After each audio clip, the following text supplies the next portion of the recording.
Oh, as the thunder starts outside. Yeah, I wonder if you're going to be able to hear that after the processing. Anyways, this is the second build that we've done now, so we're getting to do this a second time, and it's basically the same thing. Oh, and my voice is just kicking. Got a lot done today. I ran out of space on the phone, and basically I did a little bit without recording, but then I started recording again today, so it's a little bit further ahead. I usually take my time when I do this. I think about what I'm doing. My biggest thought is, you know, was whether I was going to have a zero fret or not, basically. And it's deciding the little things. But yeah, basically I taper down. I try to get the most accurate lines possible. I use little glasses on my head. And yeah, this is a long process. It didn't take all day, but this took several hours, almost a full day.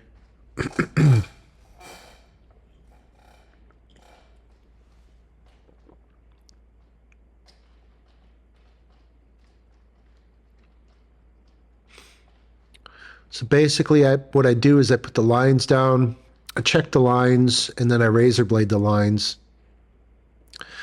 This is only on half the fretboard, so eventually I have to take the, I have to take the ruler off and do the other half, and I just basically use that clear plastic ruler to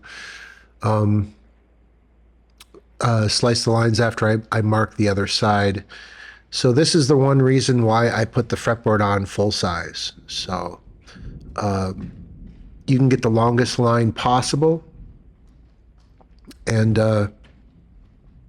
it just makes for better frets. It makes for straighter lines, and you can really see when something's off. So there, the further you go at an angle, the more you can tell that something is off. And two, I use millimeters for all my fretboards. So this is 25-inch scale guitar, but it's in millimeters.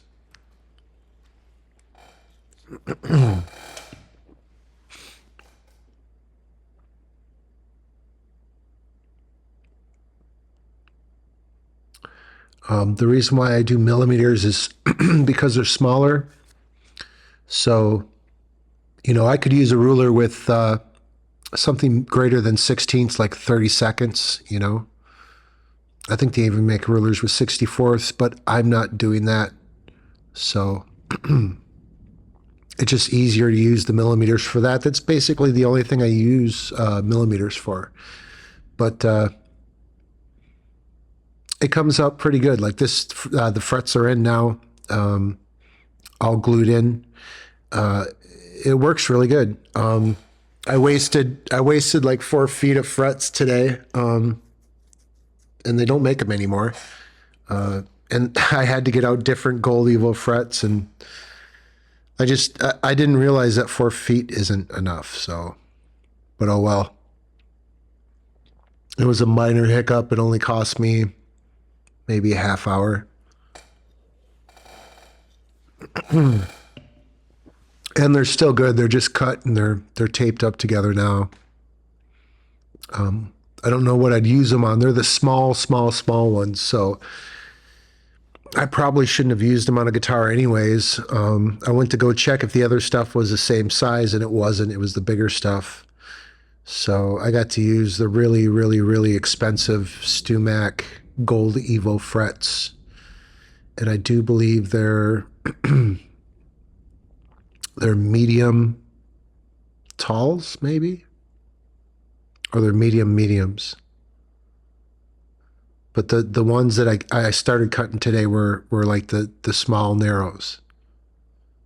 So, or the low narrows, however you say it. I I take the time to start every single one of these very carefully, like extremely carefully. And then I go back through and I take a second cut and make sure it's as deep as it goes. And then I even come back and I take a third pass through. There's a depth stop on the saw. So,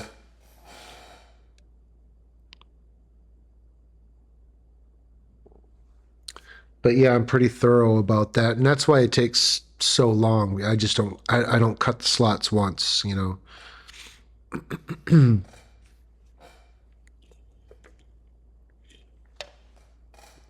And I do believe I took several breaks.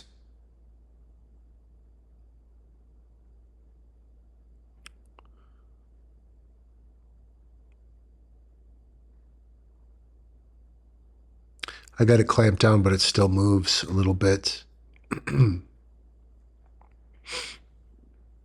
yeah, this is about the time that I'm very nervous.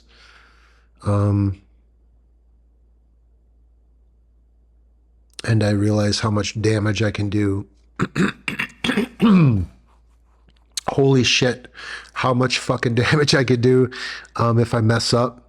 And yeah, by this time I've just quit work and my throat is just freaking closing up. The last thing I did was start scraping on that redwood, and yeah, it's my throat is just closing up. And it quit just in time. The thunder is coming in, storm is coming in. It's been very rainy. It's been very cold here. Yeah. It was funny because I was listening to one of these today and I was going, man, my throat just sounds bad. Like it sounds like I'm just going to, hack up a fur ball or something. And I was like, I don't feel like that right now. I should wait till like the next day or something to do these. But yeah, my body does not like the dust from cedar. The rosewood burns a little bit. The ebony really burns, and especially Gabon ebony burns bad. It gets on your skin.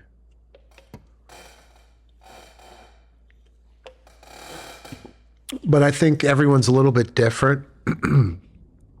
I've heard of people using ebony and not being able to use it anymore, or a certain type of ebony, and it sensitizes them to every different type of ebony. I don't know. I don't know how exactly it happened, but I'm very sensitive to it. So here I am. I got the 60 grit going on, so I'm just bringing it up to 400 grit really quick and sanding the little hole that the truss rod thing is in.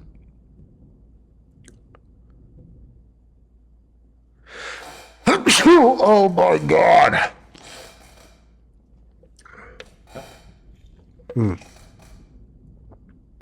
Cheers.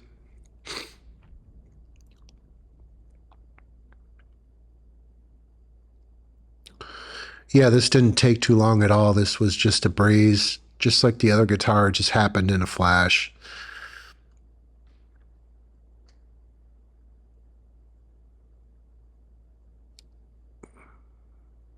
I like having the excess on when I do the leveling. The more excess you can keep on, the more you can assure that whatever you have inside will stay very fine. The last little touch-ups I did were off camera, but basically I took it in the dark and looked out of the door where the light was and really took a look at it and just touched it up, went the other way a little bit, and bang, it was there, like instantly. So I'm glad I did that last minute stuff, and I think it's going to be a good sounding instrument. I think it's not going to do anything like twist or bend when I take the rest off. Yeah.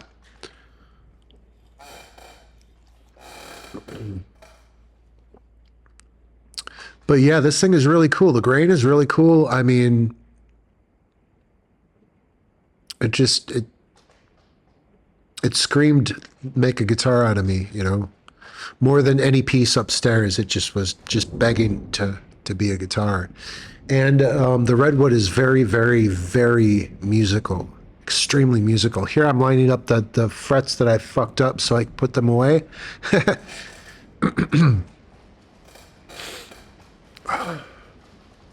Oh yeah, she's coming down like cats and dogs. Sideways, hitting the window.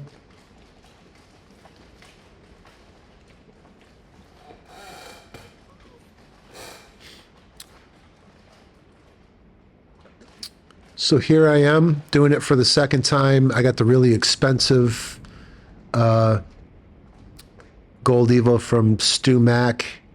It's $20 for every 2-foot rod. I think by the time I ended up getting 3 rods, I think it was damn near $80. But oh well. I mean, it's just money, hey. When I was younger, I probably wouldn't have bought more expensive stuff like that. But now that I'm older and I look back, like, always get what you want, you know. Always get either stainless steel, Gold Evo, you know.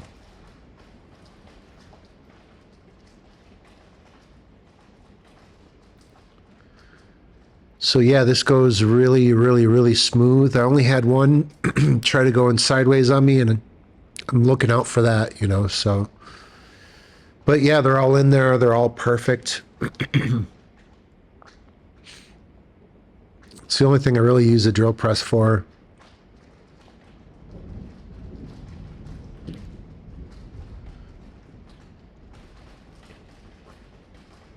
I think this whole thing took me an hour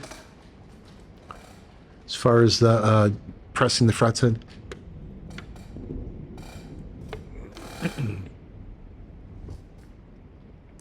Yeah, I wonder if we're going to get like a tornado or something. Never know, never know. But yeah, definitely a wet June. Wet and cold in Wisconsin. I can't wait to start carving this thing and giving it shape, and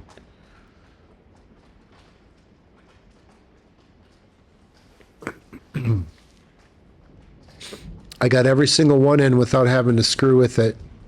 So I just had to kind of keep turning it so it would go around that pole right there. But even that last one, I got her in.